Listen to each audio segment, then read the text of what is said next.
what is the critical thing about this stage? At this stage is when they form their sense of safety, their sense of security. This is when they form their sense of self-worth. Who am I? What am I? How am I appreciated? If you don't appreciate them, other people try to appreciate them outside, you see their love, their sense shifting, and that may be a problem. Their view of authority. That's why you are their first role model. Watch it. Their emotional control. When they are showing tantrums, the way you help them to control it matters a lot. So this is the stage where it's either they discover that they are loved by their parents, or they get programmed in their mind that they must fight for attention whenever they need attention. And it shouldn't get to that stage. Let it come naturally. So if you miss this stage emotionally, correction later may be very hard. I once watched a film, I don't remember the title exactly now. That part is an American film. This particular man happened to be a military officer. So in the formative years of the child, he was stationed abroad, and because he had to fight on behalf of the country. And by the time he came back, finally the child was already I think 14, 15. And the child was ever seeing him as a stranger, say, Dad. So it took the man appreciable time and a lot of effort to be able to develop a bond with that child. So if you love me, why did you neglect me for so years? That was even the wife was complaining, but he said, it's my job, it's what I love to do. Develop and defend the country to the detriment of your home. So one, we have to find a way to balance, even though you have to do work. So what are the major challenges facing children at this stage?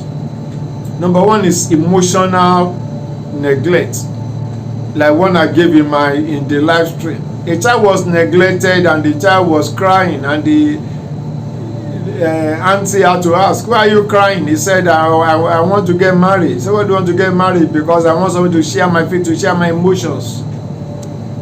You can see emotional neglect. Parents may be physically present but psychologically and emotionally absent. Like you are home now, what to do? You are working on your phone, the other you're making calls, you're busy. You say, I'm busy, or you're working on your laptop, I'm busy. Don't this guy to say, I'm busy. And the child will scamper to his or her room. So what are you doing? So too much screen exposure. You push them to their phones, you give them tab. Can't go and keep yourself busy. You shout at them, you scream at them. What are you doing? So then parental conflict at home. They say this because once you don't have time for the child, and the mother may say, go and meet your dad. Dad may say, go and meet your mom. Say, okay, maybe you're giving an assignment in school and want to know, how do I go about it? I don't know how to handle this. They say, go and meet your dad. And that one, they just say, what? So them being given everything materially, but lacking that emotional touch, that psychological touch, can be very devastating for the child. You give them money, you buy your toys, you give them food, whatever they ask, you give them. But that personal touch is not there. It's not good. So when the child have toys but not the touch, devices but not dialogue, luxury but not love, they grow to be emotionally empty. And don't be afraid tomorrow, and don't be worried when you see the child giving you that distant touch and that distant attitude. So you should, like we're discussing sometimes, say, how close are you with your parents? Say, well, I'm in my own world, I take a bed. Those ones are already teenagers because they were not giving the attention when they were small. So the bonding was not there. So you can't start to create the bonding when the child is already a teenager. The child has already formed the attitude and the ability to be able to be in his or her own world, form a niche for him or herself. So what do you need to do? Practical way to build strong bonds with these children. Number one, give them your divided attention. No matter for how short a time, they know that at least when they come from work, you will just have time. Maybe you get to their room. Hello, how was school today? Anything, any challenge, anything, just Feel them, let them share one or two things with you, maybe 5-10 minutes, max 15.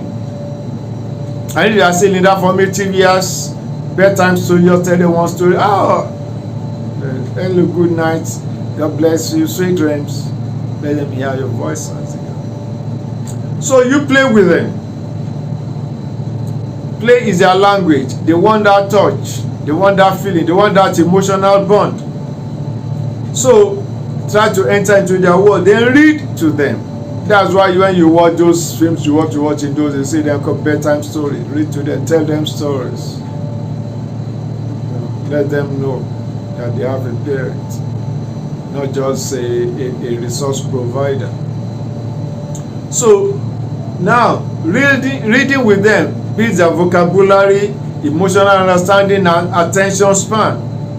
So also teach them emotional words.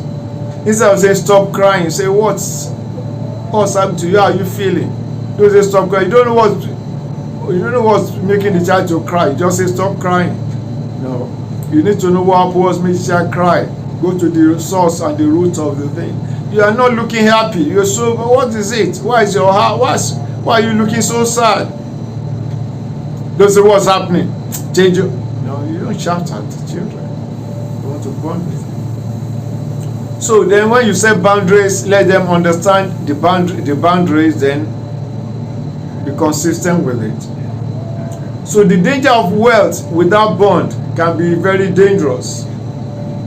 When children receive money, expensive gifts, and no comfort, now they lack time, they lack your emotional presence, they lack your guidance.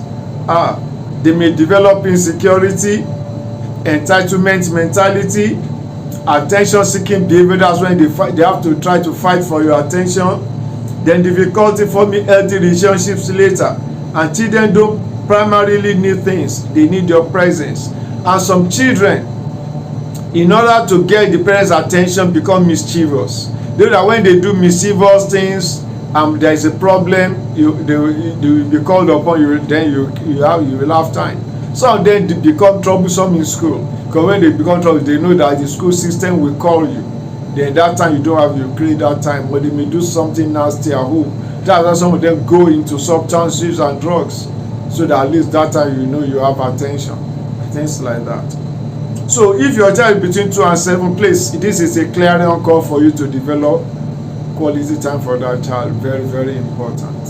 Thank you so much. Their life is important. Give thumbs up, subscribe if you are not subscribed, and share your own comment about your concern about these children. God bless you.